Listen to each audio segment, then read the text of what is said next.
আগামী দিনে মুর্শিদাবাদ, মালদা সহ বেশ কয়েকটি সীমান্তবর্তী জেলাকে যদি উপদ্রুত অঞ্চল বলে ঘোষণা করে তাহলে কিন্তু আশ্চর্য হবার কিছু নেই।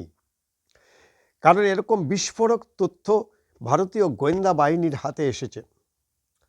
আপনারা জানেন যে বাংলাদেশে যে নির্বাচন হয়েছে সেই নির্বাচনে বিএনপি একাধিপত্য লাভ করলেও জামায়াত ইসলামী অর্থাৎ জামাত গোষ্ঠী তারা ইতিমধ্যেই ৬৮টি সিট তারা কিন্তু দখল করেছে।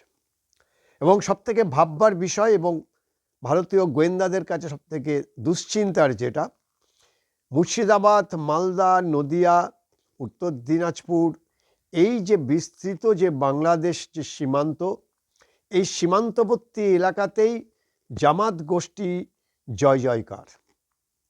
আপনাদের বেশ মনে আছে যে মুর্শিদাবাদ এবং মালদা, নদিয়াতে বেশ কিছু ঘটনায় জামাত গোষ্ঠীর ইনভলভমেন্ট পাওয়া গিয়েছিল। বেলডাঙ্গা, জঙ্গিপুর বা মালদাহের মোথাবাড়ি যে দাঙ্গা হয়েছিল, সেই দাঙ্গাতে জামাত গোষ্ঠীর সরাসরি যোগাযোগ পেয়েছিল এনআইএ। স্বাভাবিকভাবেই গোয়েন্দাদের কাছে এটা কিন্তু একটা সতর্ক বার্তা। আবার যদি আমরা বিহারের দিকে তাকাই তাহলে বিহারের মুসলিম অর্থাৎ আসাউদ্দিন ওয়াইসির যে দল মিম, তারাও কিন্তু বিহার এবং বাংলার সীমান্ত এলাকাতে যথেষ্ট প্রভাব বিস্তার করেছে এবং সেখানে কয়েকটি আসন তারা জয়লাভ করেছে। স্বাভাবিকভাবেই প্রশ্ন উঠছে, তাহলে ভারত বাংলাদেশ সীমান্তের এই এলাকাগুলি কি মুসলিম অধ্যুষিত এলাকার, অর্থাৎ এই জামায়াত গোষ্ঠী বা মিম এদের সঙ্গে সরাসরি যোগাযোগ থাকবে? যদি তাই হয় তাহলে ভারতের আভ্যন্তরীণ নিরাপত্তার প্রশ্নে যথেষ্ট একটা চিন্তার বিষয়। ভারতীয় গোয়েন্দা বাহিনীর ইতিমধ্যেই সতর্ক করে দিয়েছে যে জামায়াত গোষ্ঠী তারা কিন্তু ভারতের এই সীমান্তবর্তী অঞ্চলে নাশকতামূলক কাজ তারা চালাতে পারে।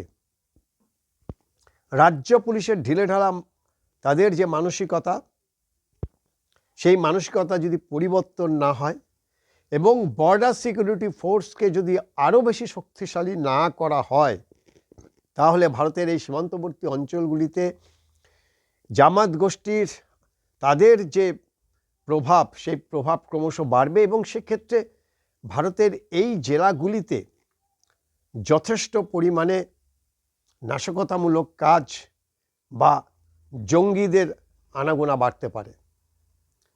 এমন হতে পারে যে শেষ পর্যন্ত পরিস্থিতি এমন জায়গায় যেতে পারে যে উপদ্রুত অঞ্চল ঘোষণা করে সেনাবাহিনীর হাতে বিশেষ ক্ষমতা দেওয়া হতে পারে, যেটা মণিপুরে হয়েছিল। আর্ম ফোর্স স্পেশাল পাওয়ার অ্যাক্ট, ছোট্ট সংক্ষেপে যাকে বলা হয় এএফসিপিএ। এই এএফসিপিএ সাধারণত উপদ্রুত অঞ্চল, অর্থাৎ যেখানে এই ধরনের ডিস্টার্ব শুরু হয়, বাইরে জঙ্গি তৎপরতা বেড়ে যায়, সেই জায়গাগুলিতে এই ধরনের আইন চালু করে সেটাকে উপদ্রুত অঞ্চল ঘোষণা করে। স্বাভাবিকভাবে ভবিষ্যতে তাহলে মুর্শিদাবাদ এবং মালদাতে যদি কখনো এই এলাকাগুলিকে যদি উপদ্রুত অঞ্চল হিসাবে কখনো ঘোষণা করে, সেটা কিন্তু খুব বেশি আশ্চর্য যাওয়ার কিছু নেই। এই বাংলার খবরই আমরা বলেছিলাম যে আমাদের রাজ্যের 9টি জেলার ডেমোগ্রাফি চেঞ্জ হয়ে গেছে, অর্থাৎ জাতিবিন্যাস যে হয়েছে সেই জনজাতি বিন্যাসে দেখা যাচ্ছে যে মুসলিমদের সংখ্যা সেখানটায় হু হু করে বেড়েছে। গত 10 বছরে মুসলিমদের প্রভাব বা মুসলিমদের উপস্থিতি জনসংখ্যা হু হু করে যেমন বেড়েছে, তেমনি হিন্দুদের জনসংখ্যা কমেছে।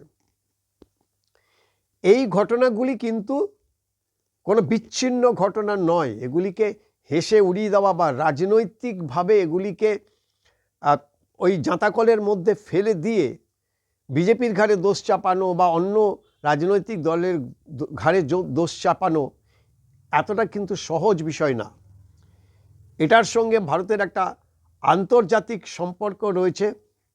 বাংলাদেশে যে ঘটনা ঘটেছে, পাকিস্তান, বাংলাদেশ, এদেরকে দিয়ে ভারতের মধ্যে একটা ক্রমশ একটা অশান্তি পাকানোর একটা চেষ্টা চলছে, যেটা ভারতীয় গোয়েন্দা দপ্তর, বিশেষ করে ভারতের নিরাপত্তা পরিষদের যিনি চেয়ারম্যান অজিত দোভাল বারবার করে সতর্ক করে দিয়েছেন। এর পেছনে বিদেশিদের হাত আছে এবং বলার কোনো অপেক্ষা রাখে না। ভারতবর্ষেরই কয়েকজন শীর্ষস্থানীয় ব্যক্তি যারা এর পেছনে ইন্ধন দিচ্ছে। বিজেপি গভর্নমেন্ট মোদী সরকারকে তারা ফেলে দেওয়ার চেষ্টা করছে এবং মোদী সরকারকে ফেলার জন্য যা যা করণীয় সেটা করছে, যেটা হাসিনার ক্ষেত্রে হয়েছিল। হাসিনা তৃতীয়বার যখন প্রধানমন্ত্রী হয়েছিলেন সেই সময় জামাতকে নিষিদ্ধ ঘোষণা করেছিলেন, কিন্তু তার পরিণাম কী হয়েছিল? হাসিনাকে পালিয়ে যেতে বাধ্য করা হয়েছিল।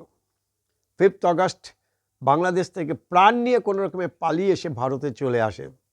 আর তারপরেই তদারকি সরকার সেই ক্ষমতা বসার পরেই জামাতের ওপরে যে নিষিদ্ধ করার যে আইন চালু করেছিল বা লাগু করেছিল সেটা তারা প্রত্যাহার করে নেয়, যে কারণে জামায়াত এবারে ভোটে লড়েছে এবং 68টা আসন তারা জয়লাভ করেছে।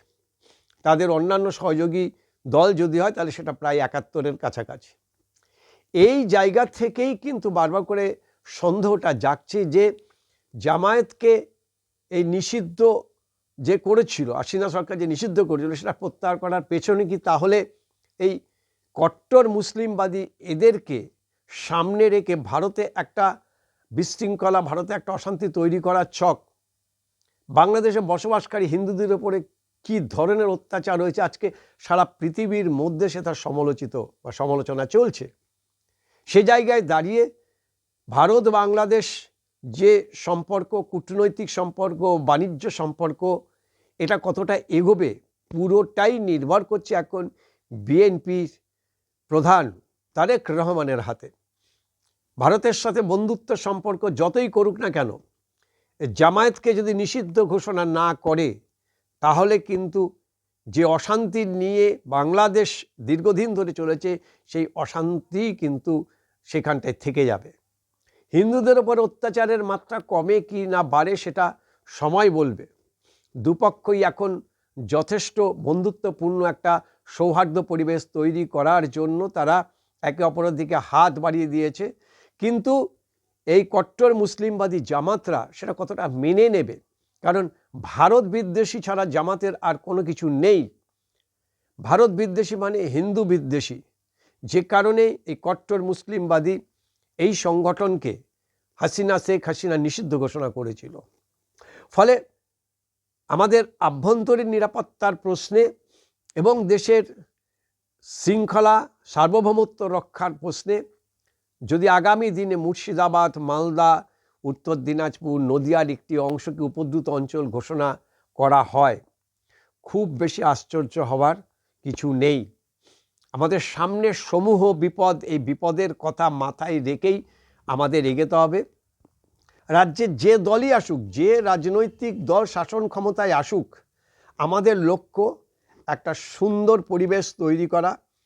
পশ্চিমবঙ্গের যে অগ্রগতি, যে থমকে গেছে, শিল্প শিক্ষা যেগুলি থমকে গেছে, সেই জায়গাগুলিকে মেরামত করে বেকারত্ব ঘোচানো, কর্মসংস্থান ইত্যাদি নানা ইস্যু রয়েছে, সেগুলিকে যেমন এগিয়ে নিয়ে যেতে হবে, তেমনি পাশাপাশি দেশের নিরাপত্তা, রাজ্যের কথা ভুলে গিয়ে দেশের নিরাপত্তার খাতিরে এই সীমান্তবর্তী অঞ্চলে কড়া নজরদারি চালাতে হবে।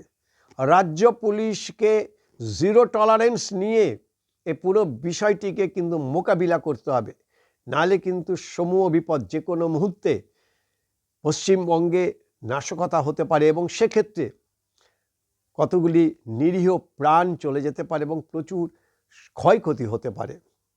আগামী বিধানসভার নির্বাচনে যে দলই আসুক, আমরা তাদের কাছে চাইব যেন একটা নিরাপদ রাজ্যবাসীর কাছে তারা তুলে ধরে, যেখানে নিরাপদে রাজ্যবাসী ঘুরে বেড়াবে, প্রতি মুহূর্তে যেন আমাদের কোনো টেনশনে না থাকতে হয়, বাড়ির মহিলাদের টেনশনে না থাকতে হয়, এবং একই সঙ্গে যাতে আমাদের এই সৌহার্দ্য যেন বজায় থাকে।